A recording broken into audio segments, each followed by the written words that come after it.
Hello, Facebook people, YouTube people. It's me again. Um, just going over, I said I was going to blog. I did a little text of what happened the other day, of when I left my oncologist, and I'm going to tell you the reason why I, kind of wrote that text. When I went to the oncologist and heard about, again, what was going on in my prognosis, it was kind of tough for me because I asked them. I said, this renal cell, it's a specific blood cancer. It has nothing to do with what I ate before, and that's one thing that I need to put out there. My body was perfect before.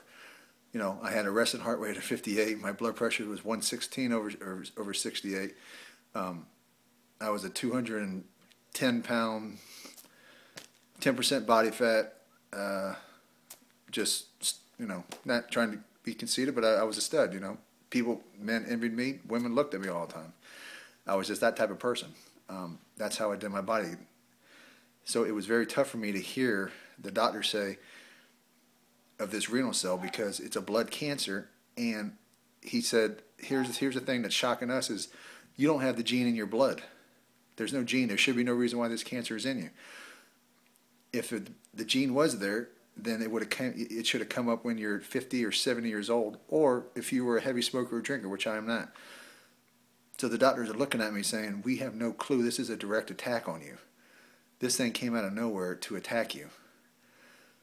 And, I'm still going over the fact of taking this chemo, but I'm going to do it because I've never put anything bad in my body.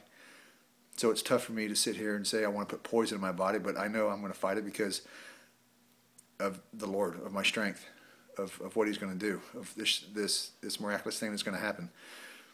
So it was tough for me to look at my wife and look at him, and I had to say, Doc, I was your pinup person. You told people that's I should be like. And he goes, yeah, you're right, Steve. He said, it's tough for me to look at you and tell this stuff to you. I asked him, I said, how many people my age have had this renal cell? He said 2.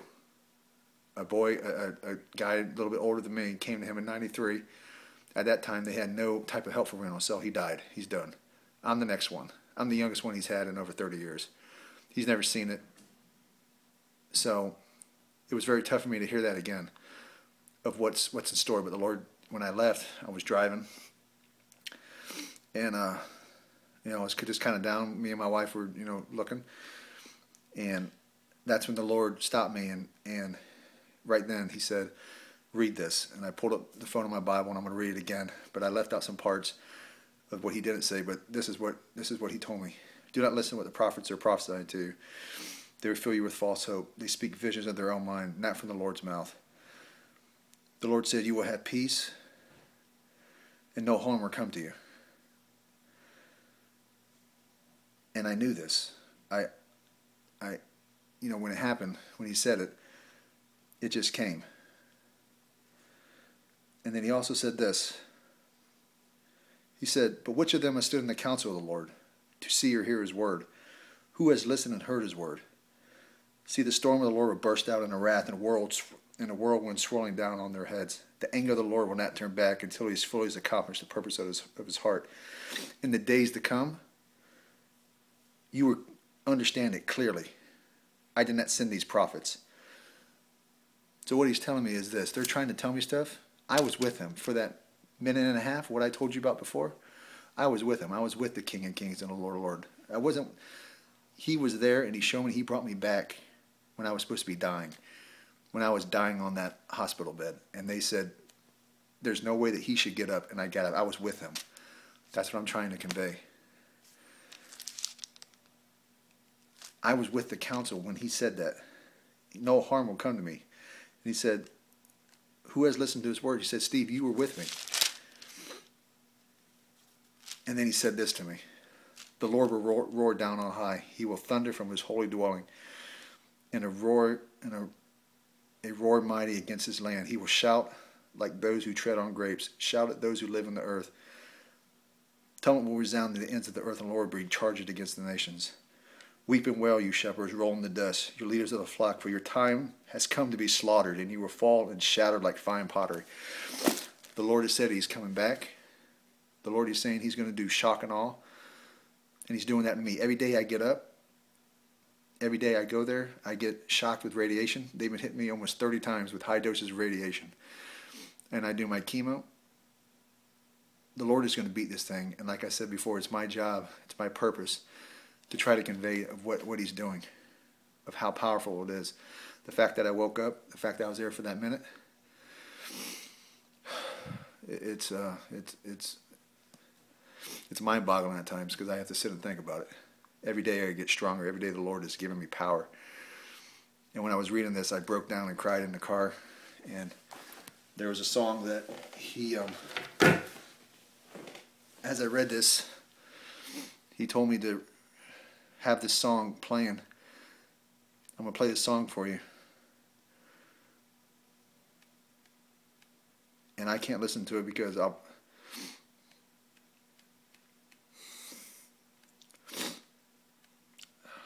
just have to listen to it.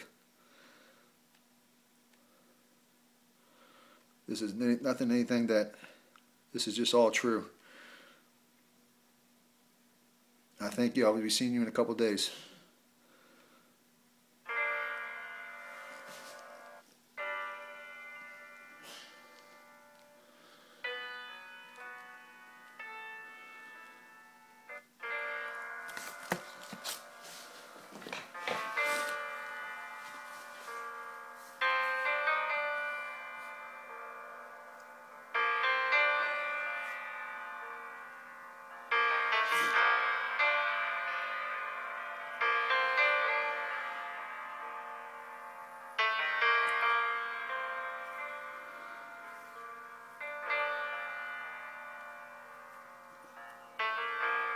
Take this burden off of me.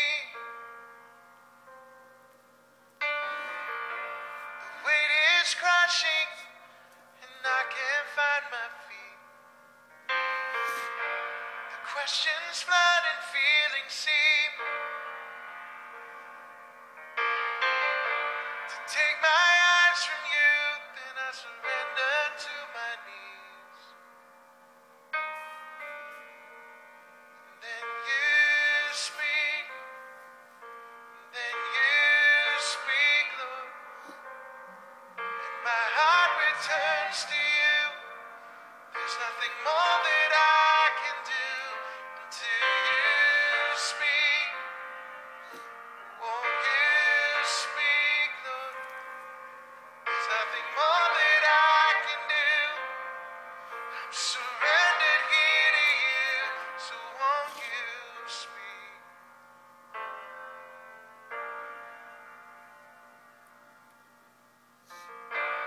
Take this offering that I bring, humble as it is, I lay it at your feet. A life well lived will never be as sweet a fragrance as the death surrender brings. Then you speak, Lord, and my heart returns to you. There's nothing more that I can do until you speak. So won't you speak, Lord? There's nothing more that I can do. I'm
He spoke to me every day.